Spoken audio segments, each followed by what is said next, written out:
What is the mystery behind Sue Dibny? I can't tell you when we're going to meet her, and I can't tell you when we're going to see her. I can't tell you, but we are going to see that. I mean, what I can tell you is in the first episode, we're going to already be exploring how that's affecting him and what he's doing with, following that file that he got last year, the Dearborn file, and seeing what's going on with that. So we're gonna jump right into that. But I can't tell you when we're going to meet her, but we are going to meet her. I'm very excited about that, and just realized I'm actually a little nervous about that too. It's like a big thing for the character, the Ralph character. All roads lead to Sue, with Ralph, I think. So, last season, it was a lot about Ralph wanting to be part of Team Flash. Yeah. And I feel like by the end of the season, he is now part of that family. He's part of that Team Flash. Yeah. What are we going to see going forward with that relationship? You mean his relationship to the rest of the team? Yeah.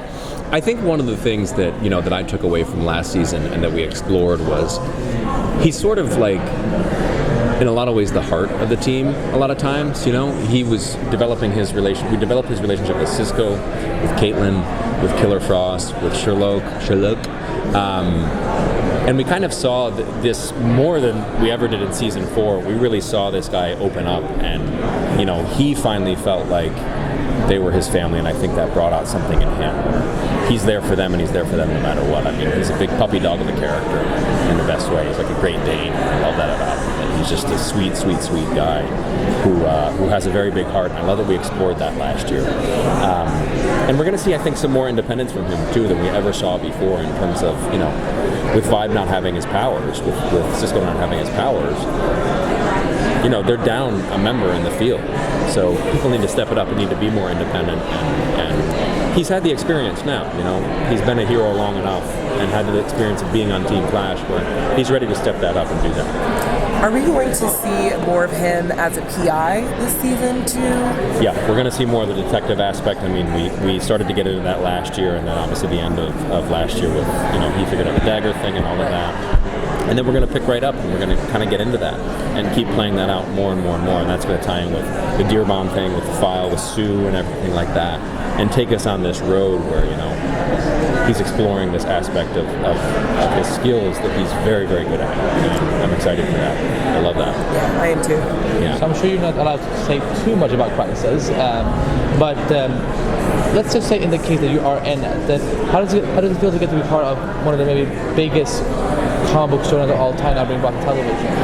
I feel the way about that I feel about playing this character and being on this show, which is, I just feel extremely lucky, to be totally honest. And I know that sounds like a talking point, but that's the honest truth, is I grew up with a trunk full of comic books and 2 older brothers and watching Batman the Animated Series, and I remember seeing Tim Burton's '89 Batman movie in the drive-thru, when I was 4 years old. I grew up living this kind of stuff and enjoying this kind of stuff. So to be a part of it, and then to think that I'm going to be a part of something like Crisis, the 10-year-old in me is just like doing backflips all the time. It's very, very cool. I love my job, and I'm very lucky to be able to do it. And I'm excited to see what happens with the crossover. What do you want to see in Crisis? I don't even know how to touch that one. I don't even know how to touch that one. It might be more about what do I not want to see in Crisis. Because there's a cost that comes with that. What I can tell you is that it's going to change things forever in terms of how this whole world works, and in ways that you might expect, and in ways that you also might not expect.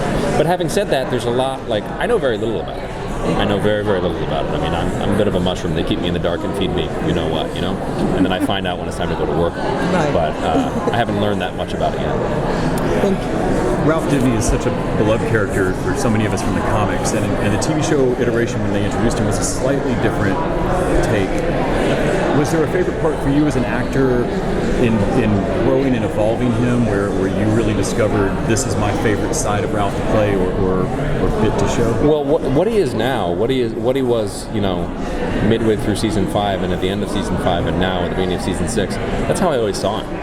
And that's how, when I did the audition process, I played him in that way too.